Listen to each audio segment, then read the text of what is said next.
Hello everyone, welcome back to Dr. Wayne Dyer's 10 Principles of Manifestation, creating what you want in your life. Now here we are with the second part of this series, and man oh man, this part is a biggie, okay? This one is absolutely huge. If there were not these other 9 principles, this one I say is a big one. You just taking away this one is a huge windfall, okay? That's about all I have to say on that one. Just this one's huge. Okay.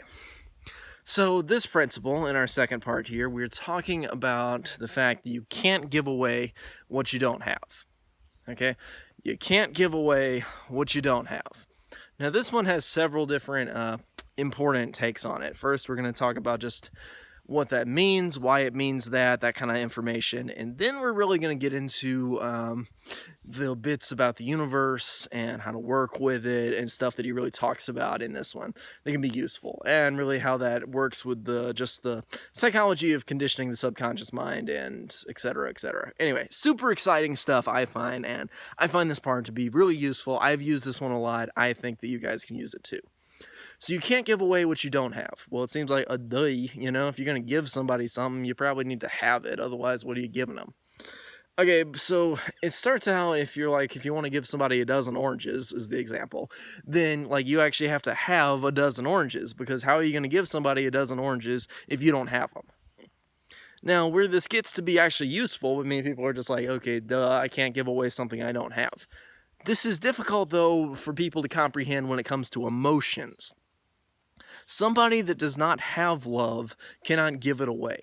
Now, I find this to be the case that a lot of people have grown up with parents who were not very loving, who were very just domineering, who were often upset, who were just very critical, and who were not they didn't feel like they were very loving. And people naturally think a parent should be loving. My mom should love me. My dad should love me. I should be getting praise for the things I achieve. I mean, I'm doing better than all these other kids and stuff. Why am I not getting praise? Why am I not getting that from one parent, the other, both, etc.? And so a lot of people have this problem with their parents of, I'm just not getting the love I desire, or from whoever it is in their life. But let's go with the parent analogy for now. I think this one's pretty huge, particularly in this day and day where children grow unhappier every year, and we have teenagers at an all-time kind of low on their happiness scale. Depression, anxiety are rising just up through the ranks like crazy in young adults. I think one of those things is this misunderstanding about parenting that can be a crucial role in it. Now, I have some other takes on that one and how we can get kind of this better psychology going at an earlier age to fix a lot of this, a better school system that can really work in that direction. But regardless of that, let's kind of talk about this parenting problem, specifically with you can't give away what you don't have. If your parent does not have love, okay, then they cannot give it away. So this is the case with people who, let's take an example of a mother, okay, who's just not very loving. She's always critical. She's always, has high standards. She's never loving. Why is that, okay? A child may expect that his mother, say, should give him love. That just seems natural. Mothers are supposed to be loving, they're supposed to be supportive, not all those kind of domineering characteristics. And so he's like, why? Why can't I get love from my mother? I have I always do the best at this, I have the top grades in my class, I'm brilliant, I'm working on this, I'm meeting everything that she's asked me to do, and then going above and beyond. I'm better than all these other kids. Why will my mother still not love me? Why will my father still not love me? And the thing is, that person cannot love you unless they love themselves, okay? If somebody does not have love, joy, happiness for themselves, then they cannot give it to you. So it seems ridiculous to try to get love out of a parent who doesn't have it for themselves, okay? There's no way to help them unless you can help them learn to love themselves. Help them feel important. But even then, if they have a really bad negative mental attitude, then, as we know, you can't change people. You have to accept people as they are and not judge them. But basically, you can't get love from somebody who does not have it to give away. Now, Dr. Wayne Dyer goes a little bit further with this one, and I'm going to get to that in a sec. But I really think this one is significant, because I think a lot of people are like, why doesn't my boyfriend love me? Why doesn't my girlfriend love me? Why does this person who's really close to me not love me? Why is this the case over and over again? Why can I not manifest love? Why can I not have love in my life? Because I'm doing everything right, so why is it not working? And the answer is that people cannot give away what they don't have. If you do not find somebody who is naturally joyous, naturally loving, okay, they cannot give you that. So if you want somebody who like is a friend or a partner or things like that who has love to give away, you need to look for that, okay? Look for somebody who is very loving, who is very happy. Now sometimes it's a facade because we all know how first dates work in that kind of way. But really at a deeper level, a lot of people, there are a lot of people who are happy, okay? I mean, it may be fewer and fewer every year with the pace of how things are going. But if you really look for it, if you look for that as the number one thing you want, then you can definitely find those kind of people. They're not always easy to find, and it's not always the most attractive characteristic of various people. But realize that you can't give away what you don't have. People will not give you love unless they love themselves. So find somebody who really does love themselves. Like, not narcissistically, because narcissists really don't love themselves, and that's why they need to boast to everybody else. Everybody can shower them with love to try to make up for the fact that they feel so empty inside. And so find somebody who actually loves themselves, who like has a genuine appreciation for what they do and who they are. And that kind of person is somebody who can also give you love. Just like a, kind of way that would work. This can work for just for your friends, etc., etc. Now, I've been over that kind of example enough about emotions of people giving love. Now, let's talk about how this works on a bigger scale.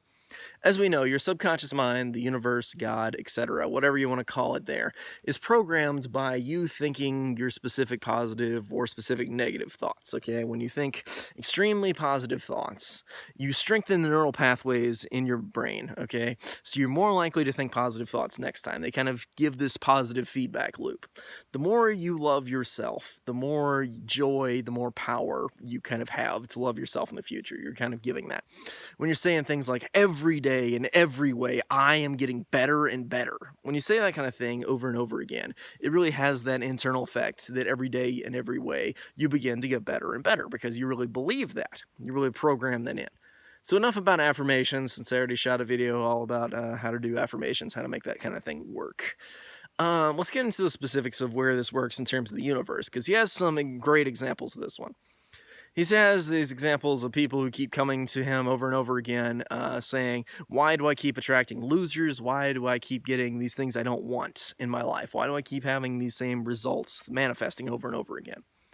And he's saying, maybe that's the message you're putting out into the universe. I mean, you can't give away what you don't have, okay? So he's saying the universe, your subconscious mind, for example, is not going to give you great ideas unless you're trying to better serve. This idea of, how may I serve you? When you ask the universe, how may I serve you, the universe answers back with that same question. Versus when you say, gimme, gimme, gimme from the universe says, gimme, gimme, gimme. So if you're trying to attract this idea of gimme, gimme, gimme, you attract situations, you're basically selecting for them. Your subconscious mind is going to look out for examples of where you're saying, where you're going to try to find other people and other things that are going to make you give away your things, okay?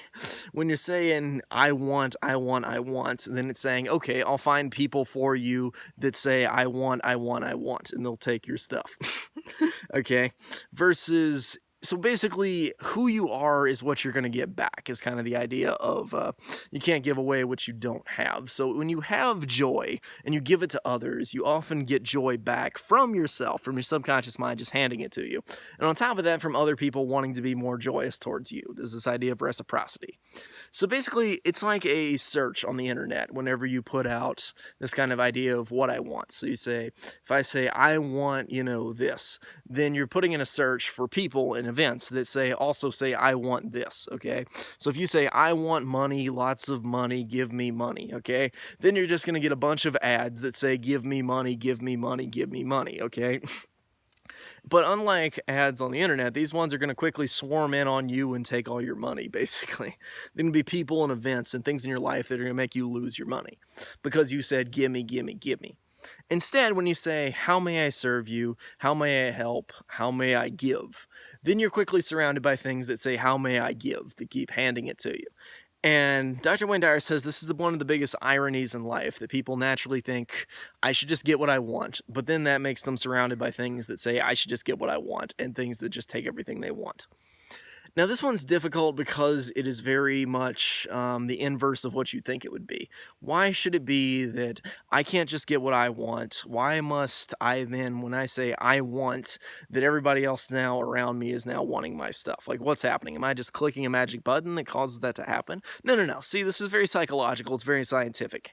The idea is that your subconscious mind is very powerful, but it's not very intellectual. It doesn't have the kind of smarts that you do.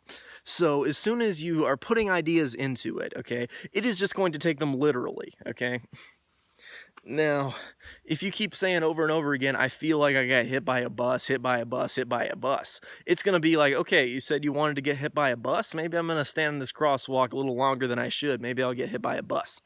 And it will do dumb things like that for you because it's basically like a genie that you're asking it for these events. So when you say, I want, I want, I want, then you're asking it to find people and things that are going to say, I want, I want, I want. So the way to greater multiply the things and manifest what you want really comes from conditioning your subconscious mind to serve, okay? Naturally, when you are serving other people, they're going to have reciprocity, and also you're going to get paid to serve other people. That's just kind of the thing. When you bring joy to other people are going to want to give you things, and they're also just going to want to give you emotions and joy, as well as money and pleasure and stuff like that, okay? People who bring joy to everyone they're around, or people who are very happy, those kind of people attract people who are also very happy. Okay, so people naturally, birds of a feather like to flock together kind of thing, okay? Loving people are going to want to be around loving people. They're not going to be wanting to be around people who are going to try to take away their love, okay? And the same thing about people who are hateful. They don't want any of that kind of extra lovey-dovey stuff, you know? They just want to complain about things, so they're going to want to be in a circle of people who complain about things. The basic thing we really want to get here is that you can't give away what you don't have, okay? You can't just give things away that you don't have, and you can't attract things that are not what you basically are at your center, okay? If you feel extremely rich, okay, if you have that kind of emotion of, you know, I'm extremely rich, I can believe that, I have this money, I am, you know, I'm worthy of this, I have all this kind of wealth. If you can really believe that at your core, then you're going to end up attracting through your subconscious mind's conditioning, because it has a better, it filters through things for you, as I've talked about previously. It's like your conscious mind is the CEO of a corporation. So only the biggest things, the most important things for the corporation are going to come on your desk, okay? So if you're always saying you're the CEO looking for problems, there are always going to be problems piling up on your desk. If you're the CEO looking for better assets are also going to pile up on your desk. The idea is the same for the conscious mind. You're going to get a lot of good ideas on how to make your life better. If you want wealth, then your mind's going to give you a lot of these things when you say, I am wealthy. As soon as you say, I want money, gimme, gimme, gimme, then it's going to give you a bunch of things on your desk that keep taking your money away, saying, gimme, gimme, gimme, okay? Because it's like searching on the internet or searching in your document for those specific words. It's what you're going to end up with, okay? It's like that kind of search engine. So instead, what you want to do is you want to put out some kind of service, okay? You want to put out some kind of joy, okay? Even to the people who you find very negative in your life. Put out that kind of love, okay? Because when you give love to other people, you will receive it from somebody else. You will receive it from yourself. You will receive it from the universe, basically, kind of thing. And so that's the idea. When you put out, I am this, I am being some of the most powerful words in the English language, that kind of statement really just gives you that strength. When you say, I am wealthy, you really attract that kind of wealth, that kind of power, that kind of energy to you. And it's not direct, like you're just like reaching out in the universe and it just like flies to you or something. It's not like you have magical powers. It's the subconscious mind being conditioned to say, oh, you want wealth? Well, I have like 5,000 ideas on that. Maybe I'll start giving you some of the good ones, because it has done a lot more of the work than you have. It has done a lot more processing than you have, because the subconscious mind can process so much more information than you can begin to understand. It can only give you the things that you tell it you want the most, okay? So that's why you want to tell your subconscious mind, instead of saying like, I want, okay? Basically, you saying, I am. When you have that I am, you basically are going to attract to it what you are. So if you have that strong belief that I am wealthy, you're going to get more money. If you have that belief that I am poor, you're going to get even poorer. And so it really comes down to manifesting through the idea of I am. If you can state it in the present moment, if you can really use that kind of power of affirmation, that kind of strength, positive energy, as soon as you can put that into your subconscious mind, it really conditions it to give you a lot of the things that you really desire. And when you try to help other people, it will try to help you. When you try to give to other people, it will give to you. But the same thing works in reverse. So what you give is what you receive. And you can't give away what you don't have, okay? So people who don't have love won't give it to you. Find people who do have love for themselves. Those people are the ones who give you love. If you want more love, put out joy, put out love, and you'll find it coming back to you over and over and over again and multiplying. Within your own mind, from the fact that you gave it away, you treated others with love, so your mind will treat you with love. It'll come from other people wanting to reciprocate. All that kind of stuff, it will just come back in. When you say I am, and you can really put yourself in the position of being happy, being loving, being wealthy, all that kind of thing, all those kind of things, you really can attract that because your subconscious mind will just give them back to you, okay, in abundance. It's like when you give a penny, it throws you back $100, okay? So the more pennies you can give, the more $100 bills it will flood, because the subconscious mind is so powerful, it will give you a tidal wave of whatever you put out. Put out hate, and you're going to get struck down by that tidal wave of hate. Put out the wealth, it'll give you a tidal wave of wealth. That's basically the idea. You can't give away what you don't have. What you give away is what you will receive. That's about it for this one, guys. Thanks, everybody, for watching. I love this kind of stuff. I know you guys, too. You guys do, too. Words are hard sometimes. Anyway, I will see you guys next time with the next video. So stay tuned, and yeah, I'll see you then.